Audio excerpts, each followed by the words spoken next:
Bom, nós pregamos tanto sobre caminhos e soluções para a nossa vida, e nós não podemos nunca deixar de pregar a respeito de Jesus e o que Ele fez por nós e o que também nós vamos fazer por Ele. Amém, igreja?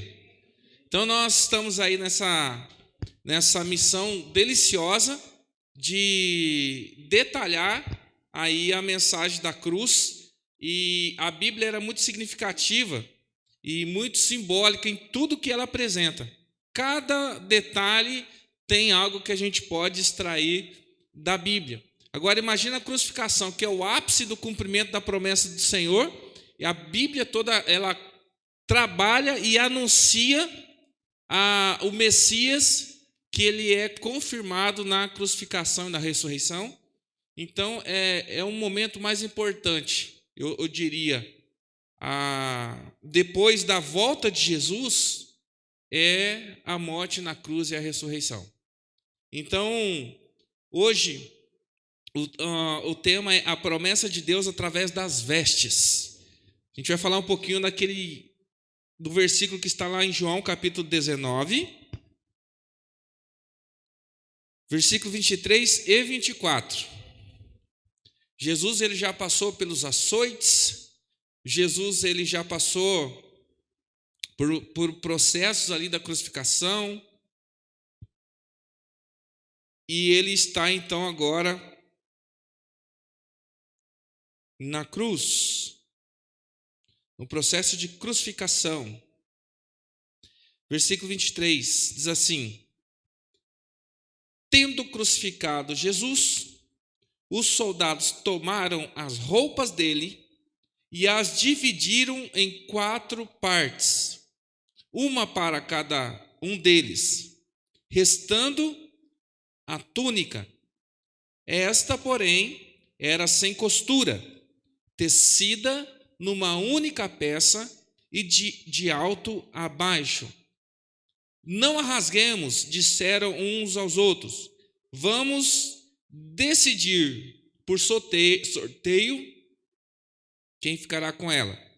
E, para complementar ali, ele diz assim: isso aconteceu para que se cumprisse a escritura que diz: dividam as minhas roupas entre si e tiraram sortes pelas minhas vestes. Esse dizer aqui é do Salmo 22, versículo 18, qual ele faz menção.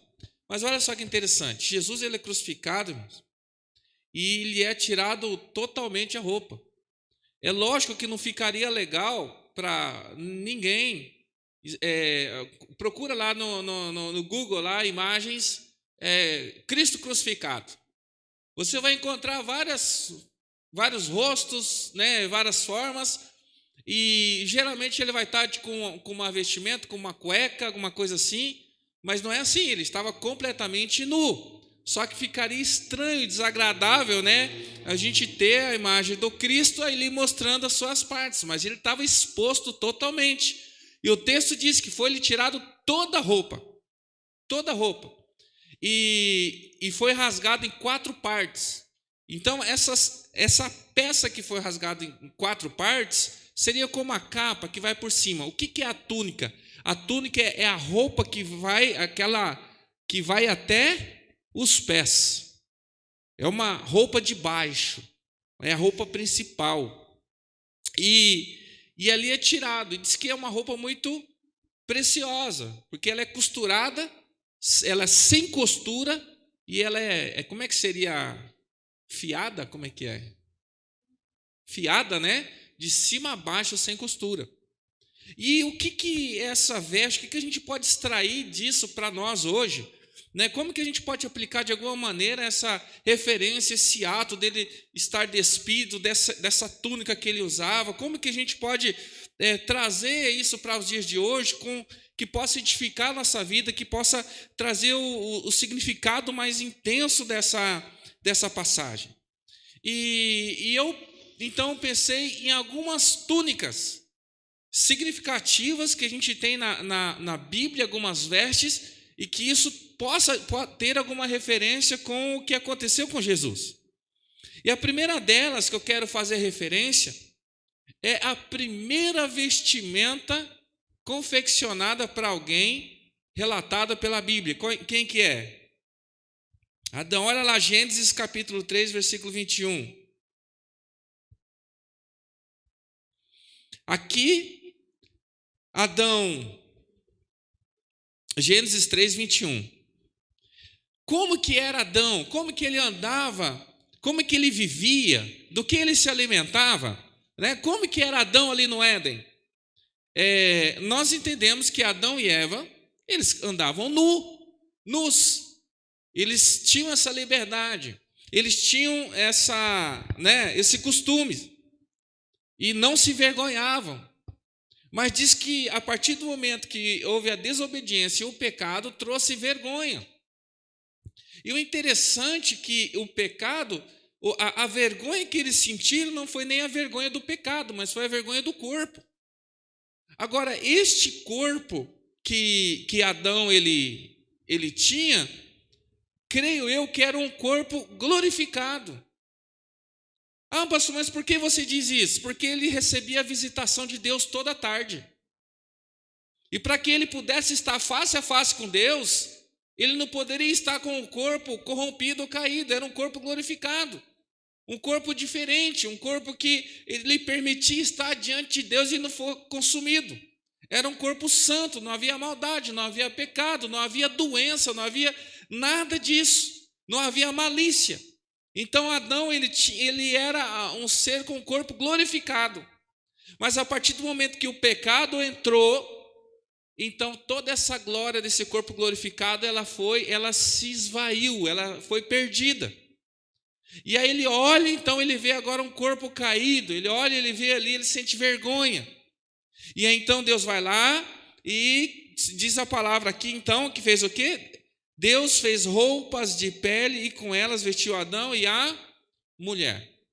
Então é interessante que a primeira ação de Deus após o homem pecar é vestir o homem. E isso tem a ver com cobrir as vergonhas. Não é isso que Davi, quando está voltando, trazendo a arca, está dançando, e a esposa dele o critica porque ele estava mostrando as vergonhas. Se tornou a vergonha. Mas o que isso tem a ver com a crucificação?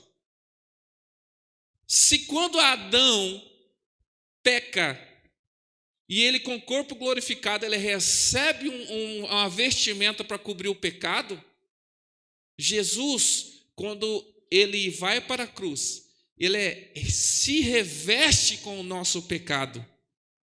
E quando ele está na cruz, e quando ele morre ali, todo o nosso pecado, ele é perdoado, porque o efeito do pecado estava sobre Jesus, e novamente ele se torna nu.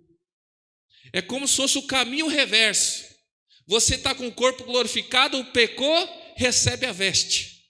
Agora você recebe o pecado, você paga pelo pecado e você se torna nu. Tanto que quando Jesus ressuscita, ele ressuscita em corpo glorificado. E diz a palavra que o lençol que o cobria ficou no local. Então, quando Jesus ressuscita, ele ressuscita pelado. Agora, quando fala ressuscita pelado, você já começa a imaginar nas partes. Não, ele está com o corpo glorificado, queridos. Eu não sei como que é esse corpo glorificado, mas é algo extraordinário. Imagina que um corpo glorificado, você não repara se tem, se não tem, o que não é, porque é algo maravilhoso.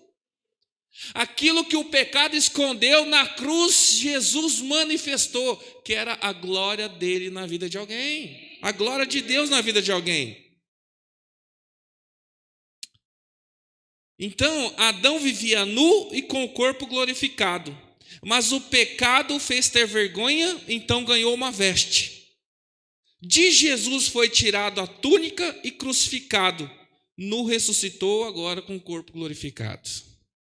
Glória a Deus por isso. Então, a primeira coisa que eu posso aplicar nesse ato das vestes de Jesus ali, da túnica de Jesus é que foi tirada as vestes para que lhe fosse devolvida a glória. E a veste que foi colocado sobre Jesus ali na cruz é o que Pedro relata em 1 Pedro capítulo 2, versículo 24.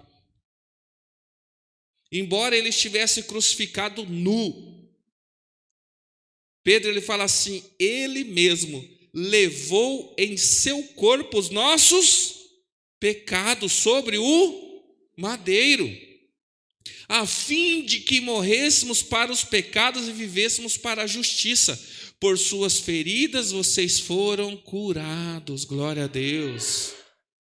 Porque com o peso do pecado lá no Éden, nós aprendemos quarta-feira passada, veio o espinho, que até então não tinha na terra, mas a partir do pecado diz que agora a terra ia produzir abrolhos, espinhos. A mulher agora ia ter o parto em dores, agora o homem ele ia ter que suar enquanto trabalhava. E todo esse peso que o pecado trouxe, Jesus tirou na cruz. Agora isso só se manifesta na minha vida e na tua vida quando nós recebemos um corpo glorificado. Mesmo estando em Cristo, nós ainda, as mulheres ainda vão ter filhos em dores, nós ainda vamos ter espinhos, nós ainda vamos ter que suar para trabalhar. Mas a nossa alegria é saber que com Cristo, assim como Cristo, nós também ressuscitaremos um dia e em corpo glorificado. Não haverá mais doença, não haverá mais choro, mas estaremos em plena glória diante do Senhor. E tem uma coisa ainda em relação ao corpo glorificado.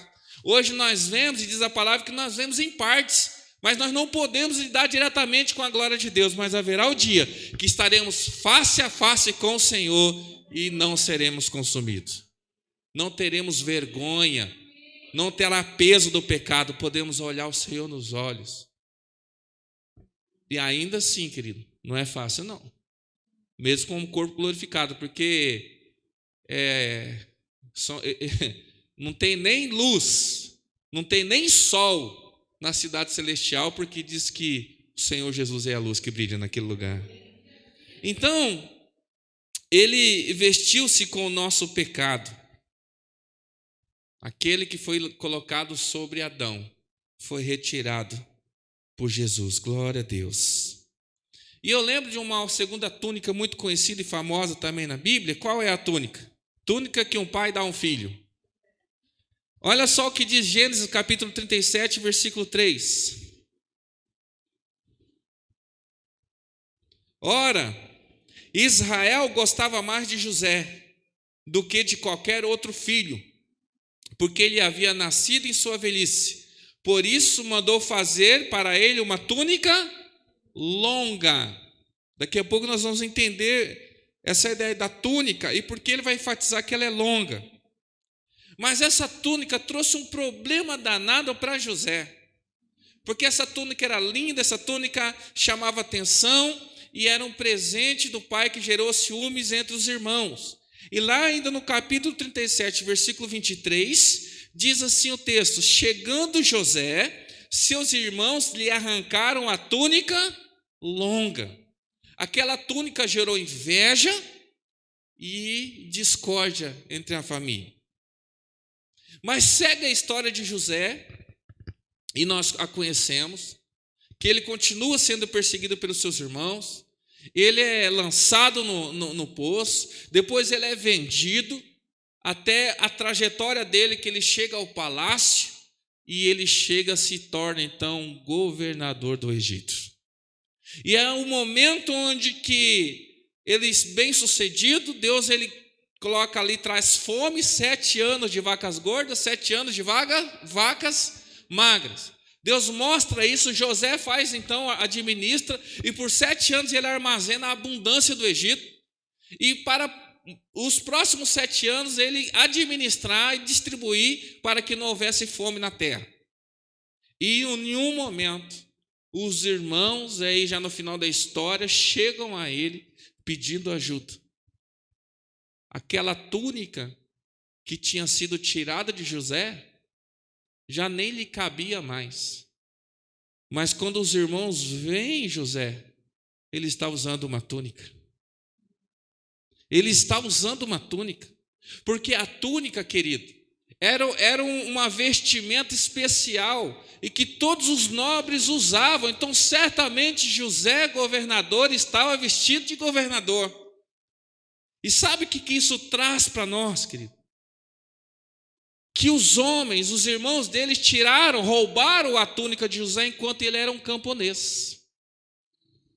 Enquanto ele era ali pequeno, um adolescente, um jovem, ele é roubado a túnica. Então os homens lhe roubaram a túnica enquanto ele era um camponês, mas Deus lhe deu uma túnica de governador. Sabe o que qual a aplicação que eu posso trazer isso para a minha vida, querido?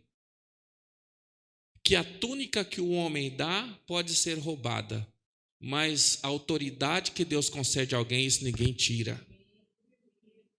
E às vezes a gente está tão preso, está tão iludido com as túnicas coloridas que são dadas a nós para o reconhecimento, que quando nós perdemos isso aí, acaba o nosso mundo. Mas Deus é aquele que nos reveste de autoridade, de unção, e isso ninguém tira. Talvez da minha vida, da sua vida, já foi tirada alguma túnica que alguém deu para você. Mas aquilo que Deus dá, ninguém tira. Deram uma túnica a Jesus. Zombando dele, lhe deram também uma túnica. E zombando dele, lhe roubaram essa túnica. Mas aqui ele recebeu diante de Deus. A glória diante de Deus, homem nenhum nessa terra é capaz de alcançar.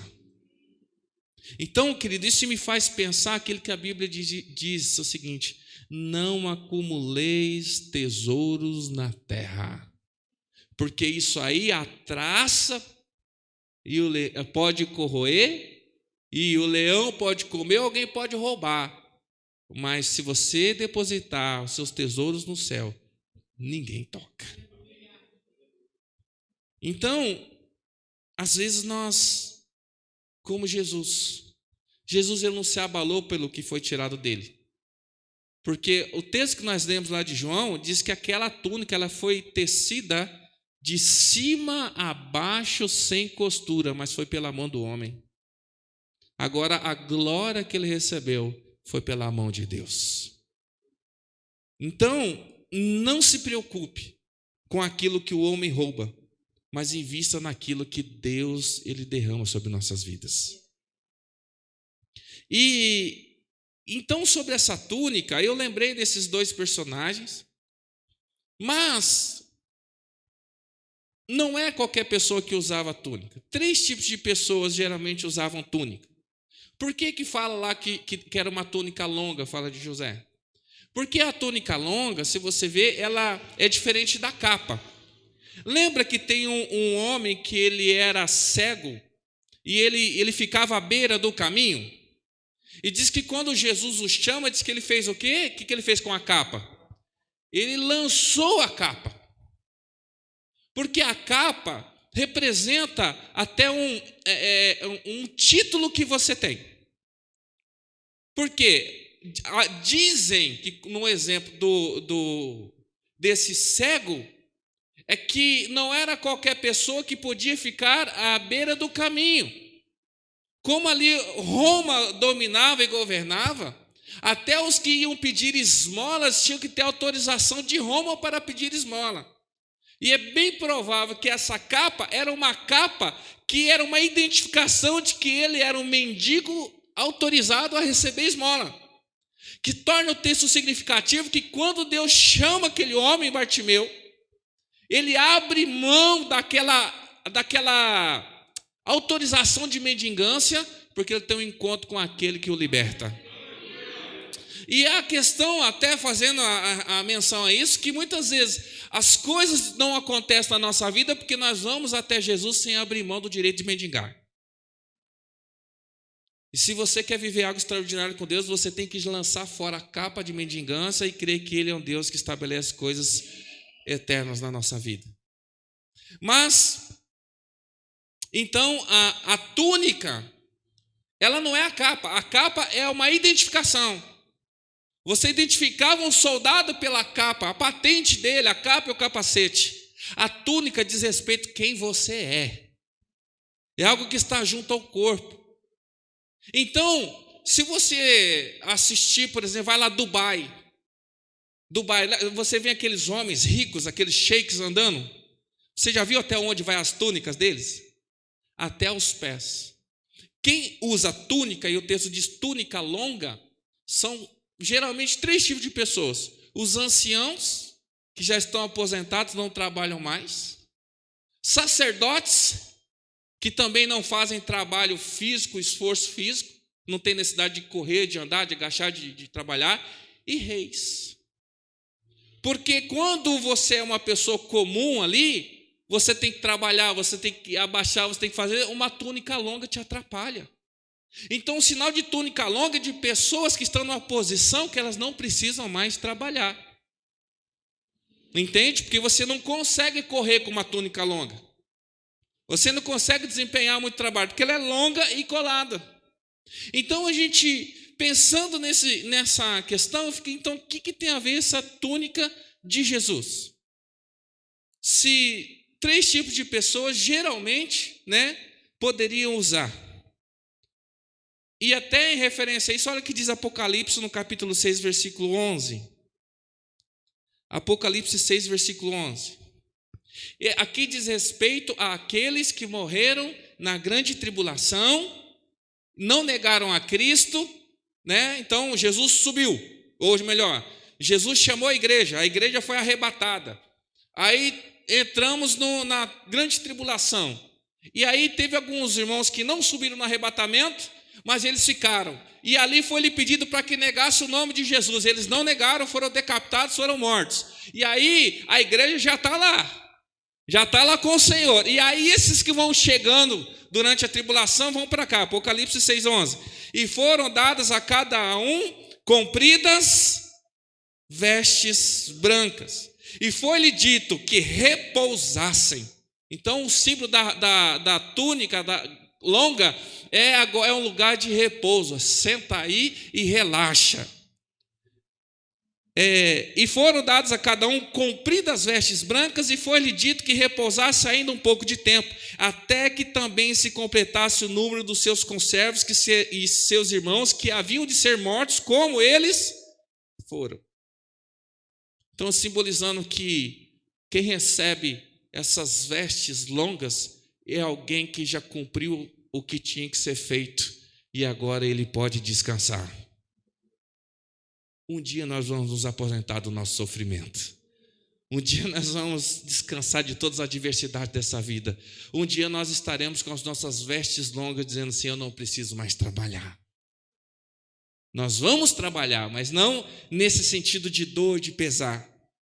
Sabe, querido, se eu entendo, se eu percebo que alguém que é digno de receber uma veste longa é alguém que já cumpriu a sua missão, e alguém que já fez o que tinha que fazer e agora ele pode descansar. E eu lembro do que Jesus diz lá em João 19:30, quando ele recebe o peso do nosso pecado sobre ele. E ali não há culpa sobre ele, mas mesmo assim ele deu a sua vida por nós. E então ele clama: está consumado. Só quem já cumpriu a sua missão pode receber uma veste como a Jesus recebeu. Porque ele cumpriu a missão dele. E um dia receberemos as nossas vestes também. Uma segunda referência que eu citei aqui de que usa essas vestes longas é o sacerdote. Porque o sacerdote, ele usa essa veste e ela tem que cobrir os pés. Porque diante da glória e da presença de Deus, nada dele tem que ser mostrado. E o que vinha sobre essas vestes do sacerdote, da túnica do sacerdote, que ia até os pés, era o peitoral que tinha as pedras. E por que essa veste do sacerdote tinha que ser de linho, que simboliza pureza e santidade, e por que tinha que ser branco? Você já ouviu dizer que Se você sair com uma roupa preta no sol, parece que esquenta mais. Já viu isso? Mas quando está calor, você sai com uma roupa branca, parece que ela fica mais leve. Porque o preto, ele atrai para si e retém calor. O branco repele a luz e repele o calor. Por que o sacerdote tinha que usar uma veste branca? Porque diante da glória, ele não absorve a glória, ele reflete a glória. Sabe, querido, que sacerdote nenhum pode absorver a glória, tem que refletir a glória. Isso diz respeito a Jesus também. Eu e você não temos nem capacidade de absorver a glória de Deus. Tem muitas pessoas que elas não suportam o ministério, não suportam situações, porque elas tentam absorver para si a glória que é de Deus. E quando alguém tenta atrair para si a glória que é de Deus, ele não suporta a glória, ele não fica de pé. O que diz lá em 2 Crônicas 5,14? Falando a respeito de quando a glória de Deus se manifestava ali no lugar santo, de tal maneira que os sacerdotes não conseguiam permanecer em pé para dar sequência ao serviço religioso, porquanto a glória do Senhor tomou todo o templo de Deus. Quem tenta atrair para si a glória de Deus não consegue absorver, ele não fica de pé. É lógico que o texto aqui está falando a respeito do peso da glória de uma maneira que eles ficavam impossibilitados de se mover. Mas sabe, quando eu tento aplicar isso a Jesus como alguém que recebeu uma túnica e ele também é o sumo sacerdote, que Hebreus vai falar, que Jesus é o sumo sacerdote, é o seguinte: Jesus, ele mesmo sendo Deus, ele não atraiu a glória que era de Deus. Mas pastor, como que você diz isso? Mas ele era Deus, a glória era dele. Não, diz que lá em Filipenses que ele se esvaziou de toda a glória. E olha só, se a veste branca reflete a glória, olha o que Jesus diz lá em João 14,9. Ele fala assim: quem vê a mim, vê ao... Jesus, ele não trouxe a glória para ele refletia que era o Pai. Lá em João 12,45, ele fala: quem me vê, vê aquele que me enviou. Querido, se eu hoje sou sacerdócio santo do Senhor, eu também tenho que refletir a glória de Deus na minha vida. Será que eu e você podemos ter essa ousadia e autoridade que Jesus teve quando ele diz assim: quem me vê, vê quem me enviou? Será que olhando nas suas atitudes, nas suas decisões, nas suas práticas, eu posso dizer que quem vê você, vê quem te enviou? Porque tem determinado momento que eu estou fazendo determinada coisa, se quem vê em mim, vai ver quem me enviou. Eu falo assim: não foi Deus. Se eu sou sacerdócio santo e há uma veste de sacerdote sobre a minha vida, o que tem que refletir em mim é a glória e a presença de Deus. E quando Jesus, ele, por toda a vida dele, quem via ele, via o Pai. E quando perguntava: onde está o Pai? Ele fala: olha para mim e vocês vão ver quem me enviou. A ponto dele dizer: eu e o Pai somos um. Quando nós dizemos Cristo habita em mim, ou Cristo está em mim, ou quando eu apenas digo eu sou cristão, que significa pequeno Cristo, será que isso é uma verdade? Ou é só uma expressão que eu aprendi? Queridos, que nós venhamos refletir Cristo na nossa vida. Então, usualmente, quem usava vestes? Aquele ancião que já descansou porque completou a sua missão. O sacerdote, porque ele tinha que estar coberto até os pés e refletir a glória de Deus quando ela se manifestasse. E o último, que é o que eu quero orar e que a gente possa glorificar, que usava uma veste longa, é o rei. E na cruz lhe foi tirado E não foi rasgado para se cumprir a profecia, mas diz que foi sorteada entre eles. Mas lá em Apocalipse, quando João recebe a revelação, e quando ele tem o privilégio de ver o Cristo glorificado, ressurreto, lá no capítulo 19, no versículo 16, diz assim: em seu manto e em sua coxa está escrito este nome: Rei dos Reis e Senhor dos Senhores. Aí você pergunta, mas por que o manto? O manto não tem a ver não tem a ver com quem ele é, tem a ver com patente, não falei? Então ele vem agora, querido, João, ele está vendo Jesus, ali a imagem naquele momento, que ele vê Jesus de várias formas. Mas essa imagem de Jesus que ele está vendo aqui não é o manto. Porque diz que está tatuado na sua coxa. Aí tem várias interpretações, mas poderia estar no manto. Diz que está na coxa. E se a coxa está à mostra, é porque ele está vindo num traje de guerra. Porque ele está vindo num traje de guerra. Porque lembra que com o manto você não luta. Mas quando Jesus ele se manifesta, ele vem ali, nessa visão, nessa parte da visão, com um manto de guerra. Mas diz que ele é Rei dos Reis. E todo esse significado que esses homens, que enquanto estavam ali nos pés da cruz, não tinham a menor ideia do que estavam fazendo, era para confirmar para mim e para você que aquele homem ao qual eles zombavam na cruz é o Rei dos Reis e Senhor dos Senhores. E a este Rei dos Reis e Senhor dos Senhores, ao qual nós glorificamos.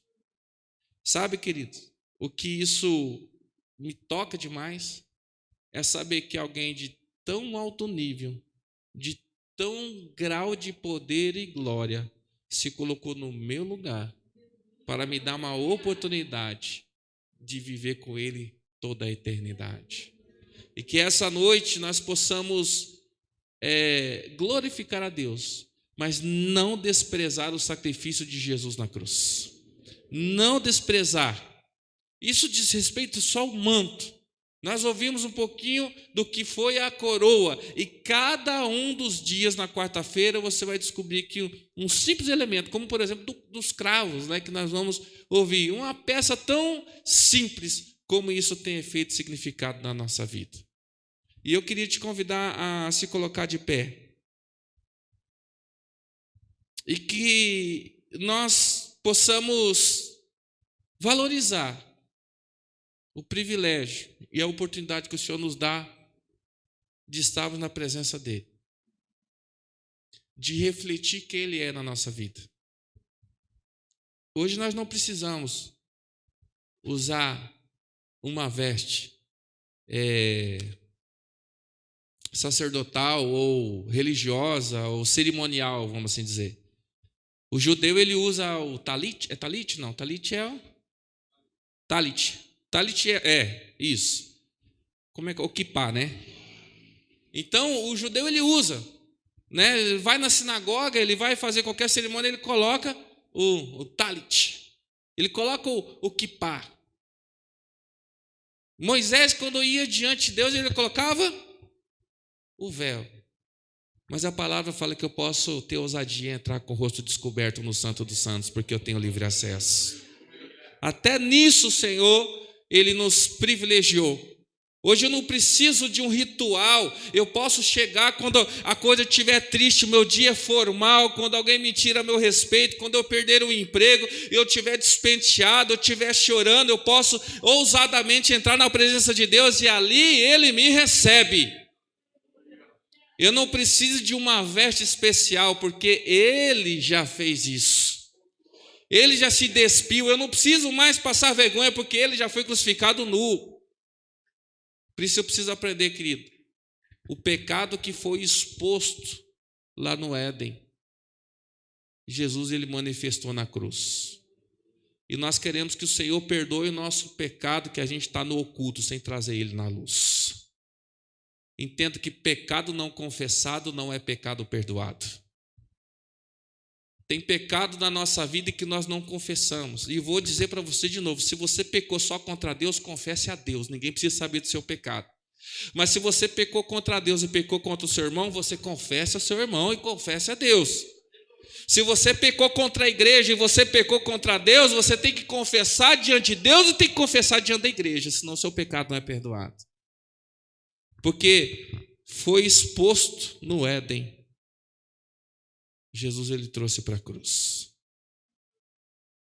E ele não teve receio e nem vergonha de se expor para me salvar. Mas nós às vezes temos vergonha de nos expor por Cristo.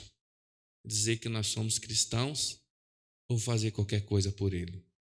Mas nessa noite, que o Senhor possa ter misericórdia de nós e nós possamos ter orgulho de saber que o Senhor abriu um livre e novo caminho para nós. Amém? Quem aguarda a sua túnica longa aí? Que nós possamos estar preparados para o dia que o Senhor nos chamar e nós vamos descansar na presença dEle. Amém? E não importa se você vai estar tomando banho, se você vai estar nu, se você vai estar vestido. O corpo que vamos receber não precisa de nenhuma veste, porque ele já é um corpo de glória. Amém? Senhor, nós te louvamos porque Jesus fez todo o trabalho. Fez todo o trabalho. Ele pensou, Senhor. No Getsêmani ele até cogitou a possibilidade, Senhor. Mas ele não voltou atrás, ele foi até o fim. Diz que ele demonstrou o seu amor por nós, entregando sua vida enquanto nós ainda éramos pecadores. E ele foi até o fim, até a morte de cruz, Senhor. Que nós não venhamos nos envergonhar de quem é Cristo e também do seu evangelho, Senhor. Que possamos nos expor, que possamos viver o teu evangelho todo dia, nem que para isso sejamos perseguidos, nem que para isso, Senhor, nós venhamos perder alguma coisa. Mas que nós possamos valorizar a oportunidade que o Senhor nos dá nessa noite, Senhor, de viver uma vida de santidade, Senhor. Senhor, que nós não venhamos mais abrir mão das vestes de santidade e querer colocar as vestes do pecado, Senhor. Diz que a veste de santidade são vestes de linho, vestes brancas, o Senhor. Mas as vestes do pecado, Senhor, a qual Adão recebeu, diz que era feito de carne. Diz que um animal, veste de uma roupa pele de um animal. Senhor, que nós possamos abrir mão das vestes da carne e, Senhor, e se revestir da veste de santidade, Deus. Senhor, que nós não venhamos mais nos iludir, Senhor, com as vestes confeccionadas pelas mãos dos homens, porque elas são coloridas, porque elas se destacam, porque as pessoas veem a gente de longe e falam: uau, que bonito. Senhor, todo mundo almeja aquilo lá, mas que nós possamos desejar do fundo do nosso coração as vestes que são confeccionadas pelas tuas mãos, ó Senhor, que são vestes de honra, Senhor, vestes de autoridade, Senhor, que na maioria das vezes, Senhor, elas vêm com muito sacrifício, com muito choro, com muita traição, com muita prisão, mas também que vem com livramento, com milagre, Senhor, assim como foi na vida de José, Senhor. Que venhamos almejar e desejar vestes que venham ser confeccionadas pelas tuas mãos, ó Senhor. E enfim eu oro, Senhor, para que possamos completar a carreira, Senhor, para que nós possamos guardar a fé, Senhor, e para que possamos também receber a nossa túnica longa, Senhor, por cumprir a nossa missão. Senhor, oro também para que nós não venhamos reter nada que é do Senhor. Que toda a honra, toda a glória seja dada, seja entregue a Ti, Senhor. E todos que olharem para nós, ó Senhor, verão vestes brancas resplandecendo a sua glória, a tua presença, Senhor. Nada para nós, tudo para o Senhor, ó Deus. E por fim, Senhor, eu oro, Senhor, reconhecendo que o Senhor é o Rei de toda a glória. Reconhecendo, Senhor, que naquela visão que João teve, todos os anciãos, todos aqueles seres angelicais, toda aquela multidão, todos os povos, ó Senhor, se ajoelhavam e colocavam prostrados diante do Senhor, dizendo: Santo, Santo, Santo, porque o Senhor é o Rei de toda a glória. Por isso que nessa noite nós reconhecemos, Jesus, Tu és o Rei de toda a glória. Foi-lhe tirado vestes, confeccionado por mãos de homens, mas foi-lhe dado um lugar de autoridade e uma veste gloriosa, ao qual nós reconhecemos que Tu és o Deus de toda a terra. Que haja temor do Senhor no nosso coração a partir de hoje, Senhor.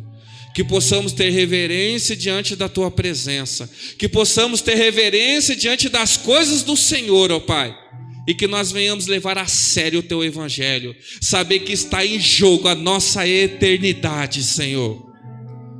Pai, nos abençoa os Teus filhos, ó Pai, ainda no restante dessa semana, e mantenha, ó Senhor, as nossas vestes limpas e puras diante do Senhor, ó Pai.